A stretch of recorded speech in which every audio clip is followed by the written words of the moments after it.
আগে শুনতাম কি জাহান্নামের আগুন আর এক জাহান্নামকে খেয়ে ফেলায়, শোনেন না এরকম ঘটনা? এক জাহান্নাম আর এক জাহান্নামকে খেয়ে ফেলে।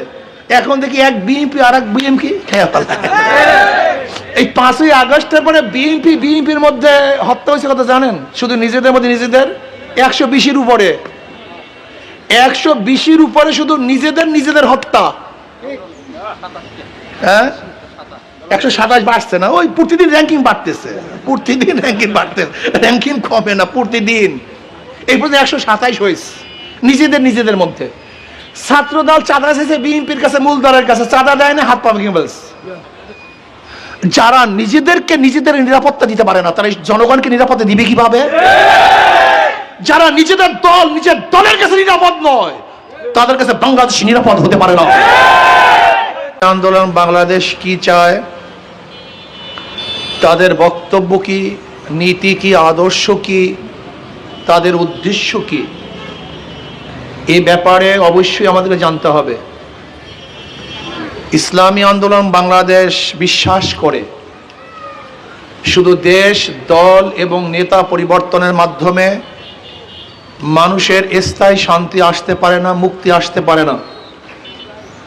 এ দেশ বারবার পরিবর্তন হয়েছে।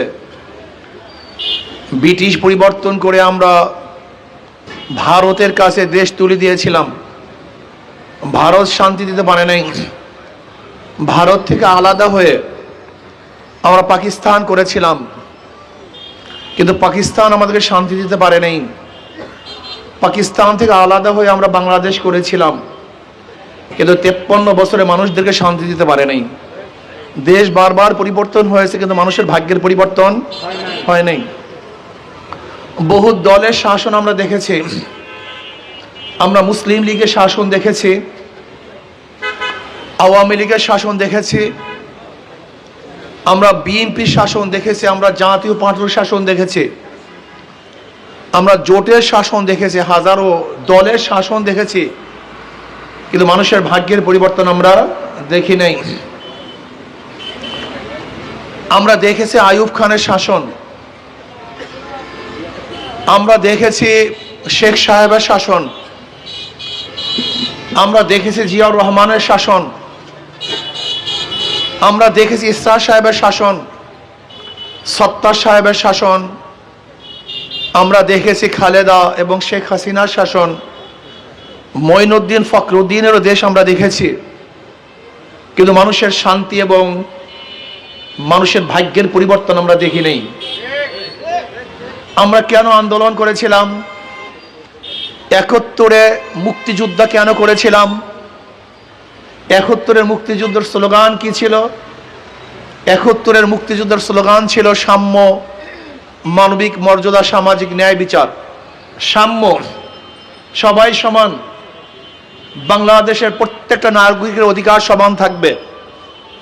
মুসলমান, হিন্দু, বৌদ্ধ, খ্রিস্টান, ধনী, গরিব, শিক্ষিত, মূর্খ, যে দেশের নাগরিক, তাদের মধ্যে সাম্যতা থাকা চাই।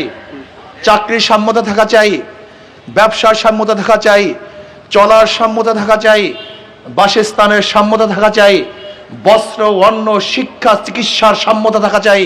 কিন্তু আমরা কে দেখেছি? যারা এই ক্ষমতায় ছিল তারাই চাকরি পেয়েছে, যারা ক্ষমতায় ছিল না তারা ধুকে ধুকে মরতে হয়েছে।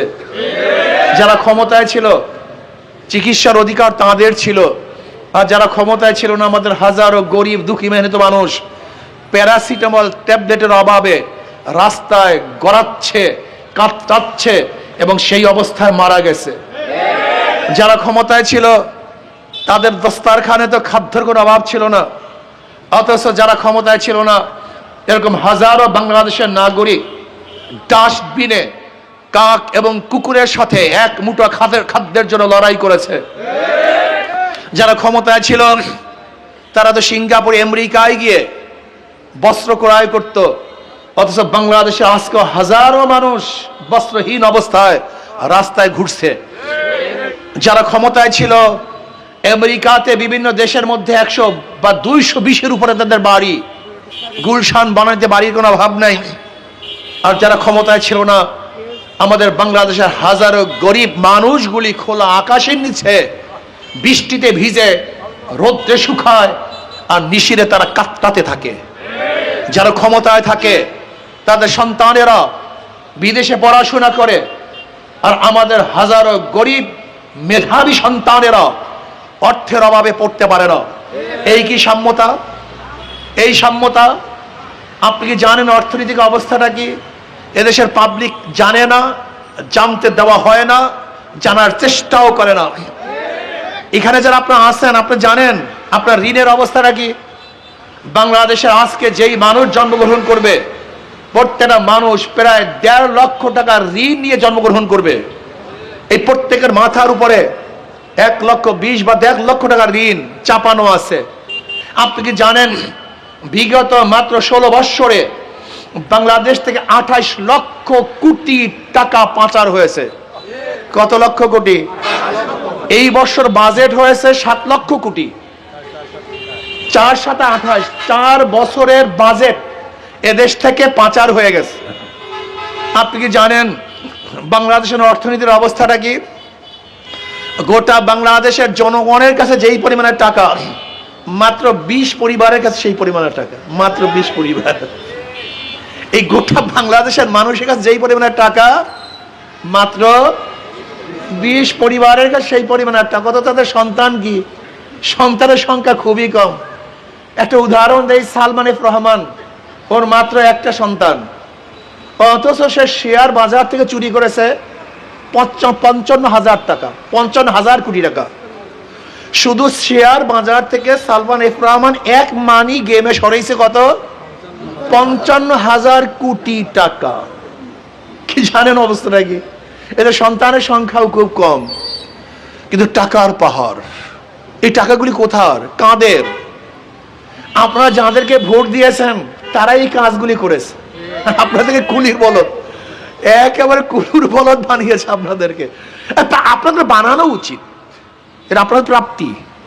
এর কারণটা কি? আপনারা কাদের পিছনে নাচেন? এই এলাকার যেটা বড় গুন্ডা, বড় ডাকাত, বড় ধর্ষক, বড় চোর, বড় ডাকাতদের পিছনে আপনারা ঘুরতে থাকেন। নেতায় যত অন্যায় করে ফুলের মালা দিয়ে বরণ করেন। যদি নেতায় অন্যায় করার পরে ফুলের মালার পরিবর্তে জুতার মালা পরাতেন, তাহলে নেতারা গুন্ডা হতো না। কিন্তু নেতারা চিন্তা করছে, আমি যতই খুন করব আমাদের র্যাঙ্কিং বাড়তে থাকবে, আমাদের র্যাঙ্ক বাড়তে থাকবে। কিন্তু গুন্ডামি করার পরে যদি জুতার মালা পরাতেন, ঝাঁটা পিটা দিতেন, তাহলে নেতা আর গুন্ডামি করতে পারত না। আপনি কি জানেন নেতাদের অবস্থাটা কি? আপনাদের জানাই নেই। বাংলাদেশের অর্থনীতির অবস্থাটা কি? এই যে দেখেন, সোশ্যাল ইসলামী ব্যাংক, ন্যাশনাল লাইফ ইন্স্যুরেন্স, ওই যে ব্র্যাক ব্যাংক, এরকম হাজারো ব্যাংক, ওইতে এনআরবিসি ব্যাংক। আপনি যাবেন আজকে এক গরিব, যে ভাই আমাকে কিছু টাকা দেন, ১০ লক্ষ টাকা লোন দেন। ম্যানেজার কি বলবে? মর্গেজ দেন। আপনি বলবেন ওই আমি তো গরিব মানুষ, মর্গেজ কোথায় পাবো? ব্যাংকওয়ালা কি বলবে? গরিবদের জন্য ব্যাংক না, ব্যাংক কাদের জন্য? হ্যাঁ, যাদের আছে ব্যাংক তাদেরকে দেয়, যাদের নাই ব্যাংক তাদেরকে দেয় না। এই কারণেই ধনীরা শুধু ধনী হয়, গরিবরা গরিবরা হয়। ধনীরা কি হয়? গরিবরা। আপনি ওখানে যাবেন কিভাবে? আপনাকে তো দিবেই না, আইন নাই, নিয়ম নাই। বর্তমানে পাশ্চাত্য পুঁজিবাদী অর্থনীতি হলো, পুঁজিবাদী অর্থনীতির মূল থিম হলো গরিবকে গরিব বানায়, ধনীকে। উদাহরণস্বরূপ, ব্যাংক কাকে দিবে? যার ১০ লক্ষ টাকা আছে, আগে ১০ লক্ষ টাকা আছে, ব্যাংক তাকে, কথা বলেন, ১০ লক্ষ টাকা কয়বার ধনী? ২ বার। যে ব্যক্তি ঋণ নিছে তারই লোন মাফ, তারই সুদ মাফ। তাহলে একজন ধনী 4 বার ধনী হয়। ১০ লক্ষ টাকা আগার থেকে আসে, একবার ধনী। ব্যাংক তাকে ১০ লক্ষ টাকা দিছে, 2 বার ধনী। তারই লোন মাফ হয়েছে 3 বার ধনী। তারই সুদ মাফ হয়েছে কয়বার ধনী? হ্যাঁ। আর গরিবের পেটের মধ্যে 5টা লাথি। কয় লাথি? আগে 10 লক্ষ টাকা ছিল না, 1 লাথি। ব্যাংক তাকে দেয় নাই 2 লাথি। তার লোন মাফ হয় নাই 3 লাথি। তার সুদ মাফ হয় নাই 4 লাথি। আর যেই বড় লোকের টাকা মাফ করা হয়েছে, ওই টাকা যদি বাংলাদেশ ব্যাংকে থাকতো, আমি বাংলাদেশের নাগরিক হিসেবে তারই অংশীদারি ছিলাম। কিন্তু বড় লোকের সুদ লোন মাফ করার কারণে আমার পেটের মধ্যে 2 লাখ। তাই গরিবের পেটের মধ্যে কয় লাখটি? আর গরিব কয়বার ধনী? 4 বার ধনী। বুঝাতে পারছি? এই জন্য কিয়ামত পর্যন্ত বর্তমান অর্থনীতি চলতে থাকে, কিয়ামত পর্যন্ত 2 বছর না 3 বছর নয়, কিয়ামত পর্যন্ত এইভাবে অর্থনীতি চলতে থাকে। কোন গরিব কোনোদিন ধনী হবে না, কোনোদিন না, সম্ভাবনা নাই, হবে না। ইসলামী অর্থনীতি দেখি, ইসলাম কি চায়? ভিখারিক গরিবরা, তোমাদের ঘিলু নাই, তোমরা বোকা। গরিব হওয়াটা দোষণীয় নয়, কিন্তু গরিব থাকাটা দোষণীয়। গরিব হয়ে জন্ম হওয়া দোষণীয় নয়, কিন্তু গরিব থাকাটা দোষণীয়। এরকম দুনিয়ার মধ্যে হাজার গরিব আছে যারা অনেক বড় লোক, কারণ আপনার মেধা নেই, আপনার জ্ঞান নেই। গরিবরা আসলে বুঝেই না অবস্থাটা কি। ইসলামী অর্থনীতি সব গরিবদের জন্য। ইসলামী অর্থনীতি কাদের জন্য? সব গরিবদের জন্য। যাকাত কাদের জন্য? দান কাদের জন্য? ফিতরা কাদের জন্য? ওশর কাদের জন্য?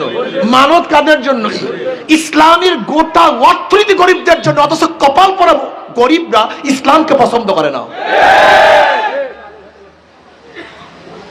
ইসলামের গোটা অর্থনীতি গরিবদের জন্য।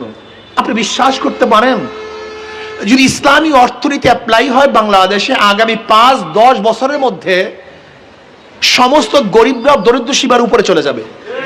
বিশ্বাস হয় না?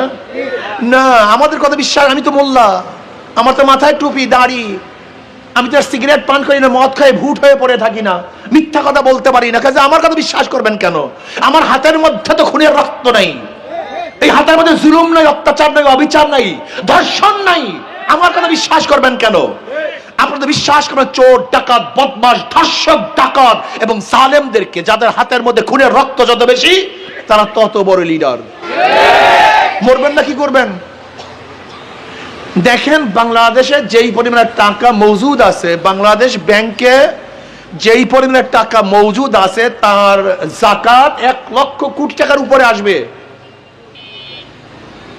যেই টাকা মজুদ আছে, এই গোটা টাকাটা গরিবদের। গোটা টাকা কাদের? সব গরিবদের।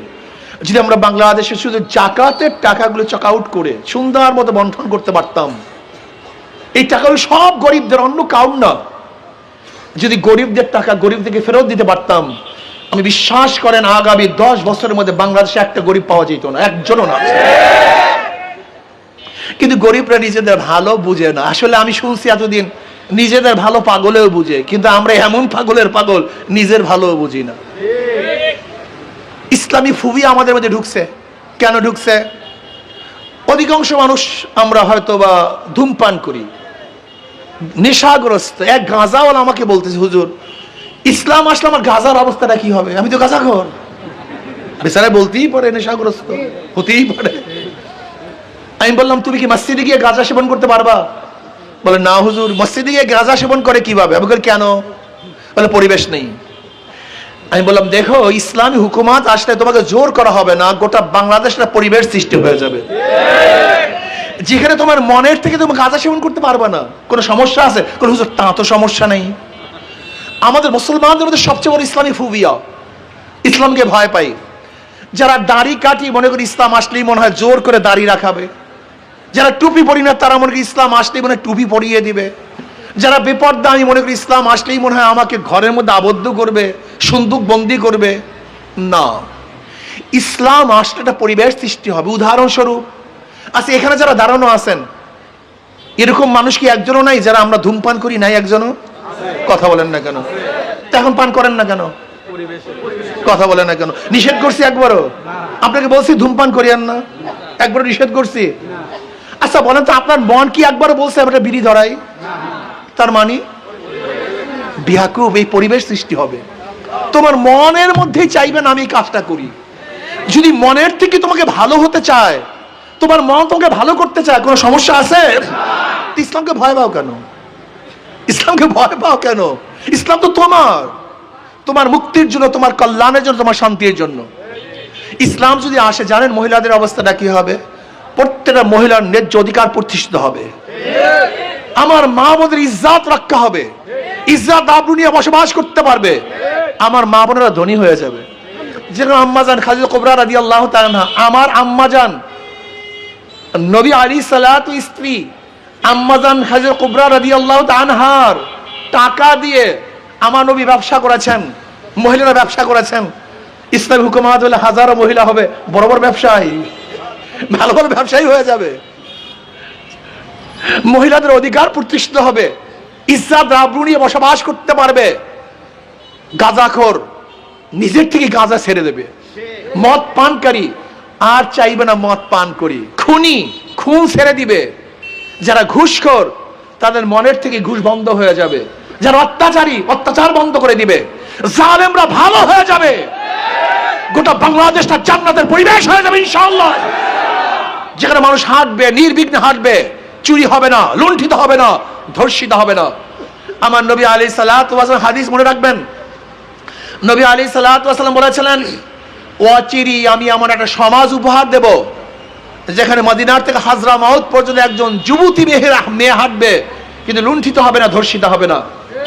তার মানে গোটা এলাকার মানুষগুলি ভালো হয়ে যাবে, আদর্শবান হয়ে যাবে, নীতিবান হয়ে যাবে। আমার যুবকরা সব ভালো হয়ে যাবে, ওরা কাজে লেগে যাবে, মানুষগুলি ভালো চিন্তা করার সুযোগ পাবে। কিন্তু আমাদের নেতারা কি বলে, এই গাঁজা নিয়ে আয়, ফেন্সিডিলের বোতল নিয়ে আয়, মদ পান কর, গুন্ডামি কর, লুচ্চামি কর, 10টা কেসের আসামি হ। কেন আমার কর্মী যদি 10টা কেসের আসামি না হয়, সে আমার কাছে আসবে কেন? কি কথাটা বুঝাতে পারি নাই? আর ইসলাম আসলে কি করবে?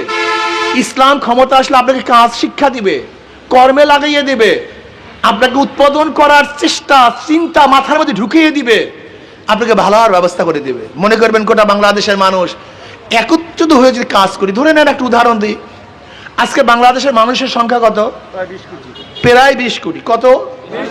আচ্ছা বলেন তো, 20 কোটি মানুষ যদি 1 ঘন্টা কাজ করে, তাহলে কত কোটি ঘন্টা কাজ হয়? তা বাংলাদেশের উন্নয়ন কোথায় যাবে? আল্লাহ, যদি বাংলাদেশের 18 কোটি মানুষ 20 ঘন্টা 1 ঘন্টা কাজ করে, 18 লক্ষ কোটি ঘন্টা, 18 কোটি ঘন্টা, 18 কোটি ঘন্টা যদি কাজ করে, তাহলে মনে হয় বগুড়ার থেকে এই আপনারই পর্যন্ত রাস্তা একদিনই করা সম্ভব, একদিনে। উন্নয়ন দেখছেন আপনি কি? আফগানিস্তানে একটা ক্যানেল করছে, প্রায় 250 কিলোমিটার ক্যানেল। আমাদের দেশের ড্রেন করতে যেই পরিমাণের বাজেট, তাদের ক্যানেল করতে সেই পরিমাণে বাজেট নেই। কারণটা কি? সবাই কর্মজীবী হয়ে গেছে, সবাই এটাকে নিজের কাজ মনে করছে। আসলে আমরা বুঝি না, আমাদের নেতারা আমাদেরকে শিক্ষা দিচ্ছে ডাকাতি, চুরি, খুন, অমুক দলে খুন করে আস, যা যা খুন কর, ওরে মার, ওর হাত ভেঙে ফেল, ওরে ধ্বংস করে দে। আর ইসলাম আসলে কি বলবে? কাজ করো, দেশের উন্নয়ন করো, পরিবার পরিজনকে দেখো, মেয়েকে দেখো, ছেলেকে দেখো, মাকে দেখো, বাপকে দেখো, দেশের প্রত্যেকটা সম্পত্তিকে রক্ষা করার চেষ্টা করো। তোমাদের মাথার মধ্যে আস্তে আস্তে দেশের কল্যাণের জন্য দেশ প্রেমিক হিসাবে করা হবে। যখন আমরা সবাই দেশ প্রেমিক হয়ে যাব, একই সাথে দেশকে উন্নয়ন করার চেষ্টা করব, বলেন তো আগামী 5-10 বছরে দেশের অবস্থা কোথায় যাবে? আসমানে আসমানে। আপনি কি জানেন বাংলাদেশের ভূখণ্ড কত সুন্দর জায়গা? সৌদি আরবে এরকম একটা গাছ ফলাবার জন্য 5000 রিয়াল ব্যয় হয়। এই যে একটা গাছ, এই আম গাছটা ফলাতে কত? 5000 রিয়াল। অথচ এখানে একটা আম গাছ পুঁতে রাখছেন, কথা কয় না। আল্লাহ এর মাটির বরকত, এত সুন্দর বরকত। পাখিতে পায়খানা করে সেখানে গাছ হয়। জোয়ারে শিকার ভাসিয়ে চরের সাথে ঠেকায়, সেখানে বাগান সৃষ্টি হয়ে যায়। একজন জেলের টাকা নেই, পয়সা নেই, কিচ্ছু নেই, জাল নিয়ে নদীতে নামে, মাছ নিয়ে ঘরে ফিরে। চিন্তা করতে পারছেন? আল্লাহ পাক এরকম একটা জমি আমাদেরকে দান করছে। সবচেয়ে বড় সম্পত্তি মানব সন্তান, সবচেয়ে বড়, এর চেয়ে বড় খনি কিছু নেই। সবচেয়ে বড় খনি দান করছেন মানব খনি। আল্লাহ বাংলাদেশকে মানব খনি দান করছেন। যদি গোটা দুনিয়ার মধ্যে মানব সন্তানদেরকে কাজে লাগাতে পারতাম, আগামী 5-10 বছরের মধ্যে গোটা দুনিয়ার মধ্যে এই বাংলাদেশ এক ধনী কান্ট্রিতে পরিণত হয়ে যেত। কিন্তু পারলাম না, চোরেদের জন্য, ডাকাতদের। 53 বছর যারা ক্ষমতায় ছিল ডাকাতি করছে, চুরি করছে, গুন্ডামি করেছে। আজকেও 5ই আগস্টের পরে যারা চাঁদাবাজি শুরু করছে, কি অবস্থা! চাঁদাবাজি দূর করেন, আগে শুনতাম কি জাহান্নামের আগুন আর এক জাহান্নামকে খেয়ে ফেলায়। শোনেন না এরকম ঘটনা? এক জাহান্নাম আর এক জাহান্নামকে খেয়ে ফেলে। এখন দেখি এক বিএনপি আর এক বিএমপি। এই 5ই আগস্টের পরে বিএনপির মধ্যে হত্যা হয়েছে কত জানেন? শুধু নিজেদের মধ্যে নিজেদের 120-এর উপরে, 120-এর উপরে শুধু নিজেদের হত্যা। হ্যাঁ, 127 বাড়ছে না, ওই প্রতিদিন র্যাঙ্কিং বাড়তেছে, র্যাঙ্কিং কমে না প্রতিদিন। এই পর্যন্ত 127 হয়েছে নিজেদের মধ্যে। ছাত্রদল চাঁদা চাইছে বিএনপির কাছে, মূল দলের কাছে চাঁদা দেয় না, হাত পা ভেঙে ফেলছে। যারা নিজেদের নিরাপত্তা দিতে পারে না, তারা জনগণকে নিরাপত্তা দিবে কিভাবে? যারা নিজের দলের কাছে নিরাপদ নয়, তাদের কাছে বাংলাদেশ নিরাপদ হতে পারে না। যারা নিজেদের মধ্যে নিজেরা চাঁদাবাজি করে, তারা জনগণের সাথে কি করবে? আজকে দেখেন আজকে দেখেছেন ঢাকার মহানগর সিটি কর্পোরেশনের অফিস দখল করে ফেলছে।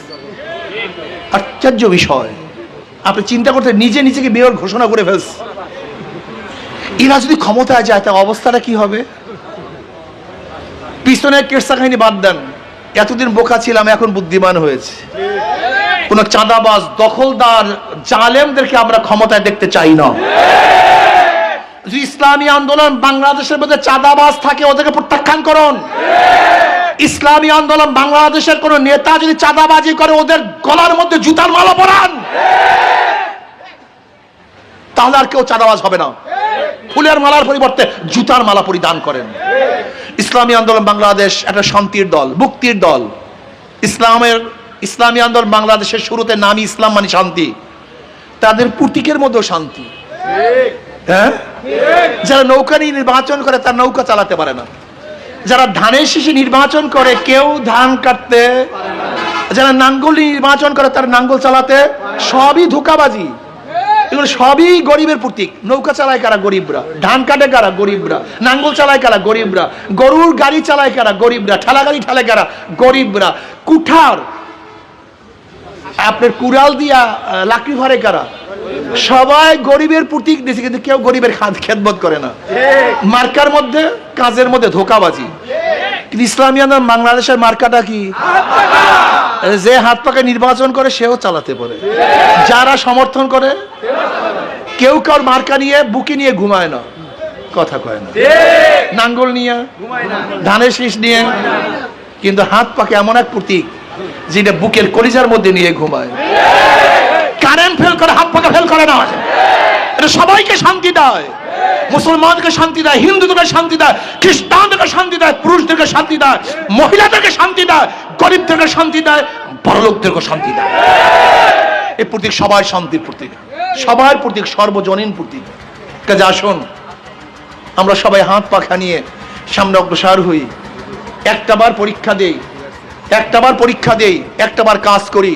যদি ইনশাআল্লাহ হাত পাকা প্রতীক বিজয় হয়, তাহলে ইসলাম বিজয় হবে। হাত পাকা প্রতীক বিজয় হলে এ দেশ বিজয় হবে। হাত পাকা প্রতীক বিজয় হলে এই জনগণ বিজয় হবে। আল্লাহ আমাকে এবং আমাদের সবাইকে কবুল করে নেন। আর আগামী 28 তারিখে, 28শে জুন ঢাকা এক মহাপ্রলয় সৃষ্টি হবে, ঢাকা এক মহাসমুদ্রের সৃষ্টি হবে।